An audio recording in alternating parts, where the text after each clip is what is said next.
Friends, thank you for being here today. What if I told you that on January 14th, 2026, the most dangerous moment in NATO's 75-year history occurred not on the battlefields of Eastern Europe or in the contested waters of the South China Sea, but in the frozen expanse of Greenland, where, for the first time in the alliance's existence, one member state positioned military forces specifically to defend against another member state? Operation Arctic Endurance began quietly in the pre-dawn hours of January 14th.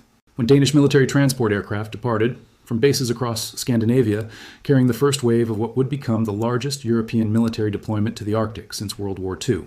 The operation, coordinated between Denmark, Norway, Germany, and the Netherlands, established defensive positions across key strategic points in Greenland in direct response to repeated threats from the Trump administration regarding potential annexation of the Danish territory. The catalyst was a series of escalating statements from President Trump throughout early January 2026. Beginning with social media posts describing Greenland as essential for American national security, Trump's rhetoric rapidly escalated to explicit threats of economic warfare, including a 25% tariff on 8 European countries unless Denmark agreed to sell Greenland to the United States. When Danish Prime Minister Mette Frederiksen publicly rejected these demands, Trump's response revealed the depth of his administration's commitment to acquiring Greenland through any means necessary. The American pressure campaign reached its peak on January 12th, when Defense Secretary Pete Hegseth made statements that European officials interpreted as direct military threats. Speaking at a Pentagon briefing, Hegseth declared that strategic territories essential to American security cannot remain under the control of governments unable or unwilling to develop them appropriately.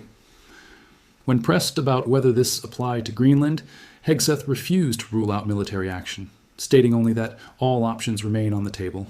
This language triggered immediate consultations between European capitals.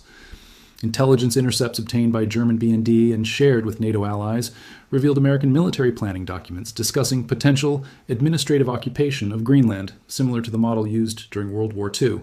These documents outlined scenarios for deploying American forces to protect Danish sovereignty, while establishing permanent American control over Greenland's strategic infrastructure. The European response was swift and unprecedented. Within 48 hours of Hegseth's statements, Danish Defense Minister Troels Lund Poulsen activated Article 5 consultation procedures within NATO, arguing that American threats constituted a potential attack on Danish territorial integrity. When the United States blocked formal Article 5 proceedings, claiming that internal NATO disputes fell outside the Article's scope, European allies recognized that the alliance's collective security framework had effectively collapsed. Operation Arctic Endurance represents the first independent European military action taken explicitly in opposition to American policy since NATO's formation. The deployment includes approximately 3,200 personnel from 4 European nations, establishing defensive positions around Greenland's critical infrastructure, including Thule Air Base, which hosts both American and Danish military facilities.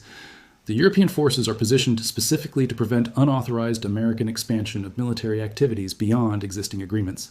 The military logistics revealed sophisticated planning behind what appeared to be a rapid response.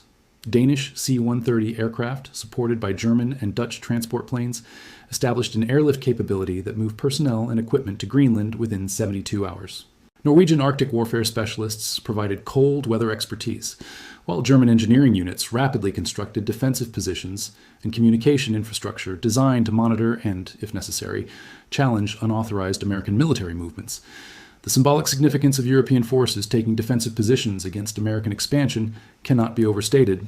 At Thule Air Base, Danish and German soldiers now patrol perimeters, specifically to ensure that American personnel do not exceed geographical boundaries established in existing basing agreements. European forces have established checkpoints on access roads and installed monitoring equipment to track American military activities. This represents the first time since World War II that European soldiers have been positioned to potentially engage American forces in combat. The economic dimensions extend far beyond Greenland itself. Trump's threat of 25% tariffs on European goods represents approximately $400 billion in annual trade, making it one of the largest threatened economic sanctions in modern history. European officials recognized that capitulation on Greenland would establish a precedent for American territorial demands elsewhere, potentially including other strategically valuable territories under NATO member control. The legal framework surrounding Greenland's status provides crucial context. Greenland operates under a unique constitutional arrangement with Denmark, maintaining autonomy over domestic affairs, while Denmark retains control over foreign policy and defense.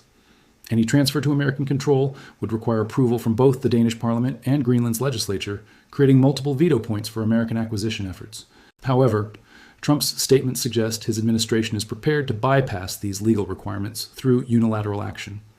References to administrative occupation and protective custody in leaked planning documents indicate that American forces might attempt to establish control over Greenland strategic assets while claiming to act in Danish interests. This approach would mirror historical American interventions in territories deemed strategically essential, regardless of local sovereignty claims. The strategic geography explains why both sides view this territory as essential. Located between North America and Europe, Greenland controls access routes through the Arctic Ocean that are becoming increasingly navigable due to climate change. The island hosts crucial early warning radar systems monitoring potential missile launches, while its deep water ports provide strategic naval access to Arctic shipping lanes that could handle up to 25% of global cargo traffic within 2 decades. American interest has intensified as Arctic ice retreat opens new opportunities. Control over Greenlandic territory would provide dominant influence over Arctic navigation, potentially allowing American forces to control access to shipping lanes. The island's rare earth mineral deposits, essential for advanced military and civilian technologies, add another strategic dimension to American acquisition interests. European resistance reflects broader concerns about the Trump administration's approach to alliance relationships. European officials view the Greenland crisis as a test case for American willingness to respect Allied sovereignty when it conflicts with American strategic interests. Capitulation would establish precedents that could affect other territories under European control. The Russian and Chinese responses provide additional complexity, threatening to transform a transatlantic dispute into global confrontation.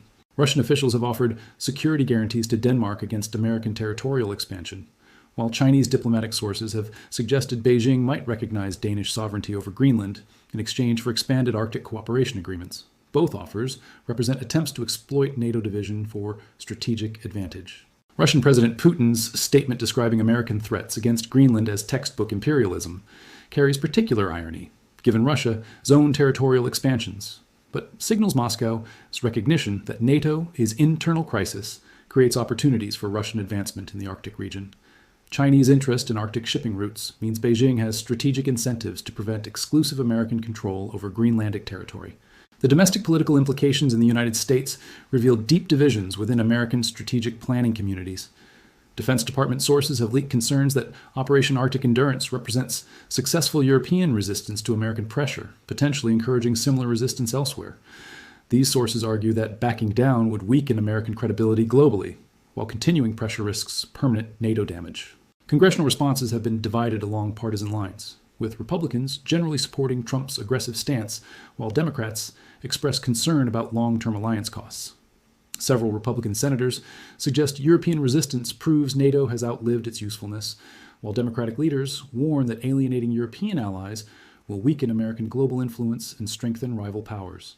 European unity in response has surprised observers who expected traditional divisions to limit coordinated resistance. However, the unprecedented nature of American territorial demands against a European ally has created consensus that resistance is essential to maintaining continental security. Even countries traditionally aligned with American preferences, including Poland and the Baltic states, have expressed support for Danish sovereignty. The timeline for resolution remains unclear, as both sides have committed to incompatible positions.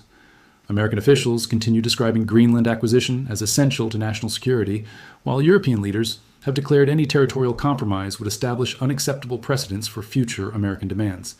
This suggests the current military confrontation could persist indefinitely.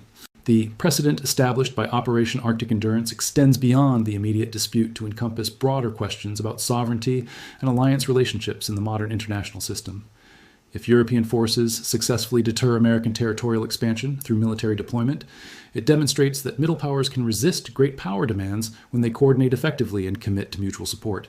The ultimate resolution will determine whether the transatlantic alliance can survive fundamental disagreements about territorial sovereignty, or whether European-American strategic cooperation will fragment into competing power blocs that weaken both sides relative to rising authoritarian powers. The stakes extend beyond Greenland to encompass the entire architecture of Western security cooperation that has maintained global stability for 3/4 of a century. As European forces maintain defensive positions across Greenland and American officials continue asserting acquisition rights over Danish territory, we are witnessing more than a diplomatic dispute over Arctic real estate. We are observing the potential collapse of the assumption that democratic allies will automatically align their strategic interests when confronted with authoritarian challenges. The quiet deployment of European forces to defend against American expansion represents a fundamental transformation in transatlantic relationships that cannot be easily reversed through diplomatic negotiations or leadership changes. Trust, once broken between military allies, requires generations to rebuild. The precedent that allied nations must defend themselves against each other's territorial ambitions destroys the basic assumptions upon which collective security arrangements depend. The soldiers maintaining watch in Greenland's frozen wastes are not just defending Danish territory. They are defending the principle that alliance relationships require mutual respect for sovereignty, even when strategic interests conflict. The outcome of their vigilance will determine whether democratic nations can maintain cooperative security arrangements, or whether the future belongs to a more chaotic system where might determines territorial control, regardless of legal claims or alliance commitments.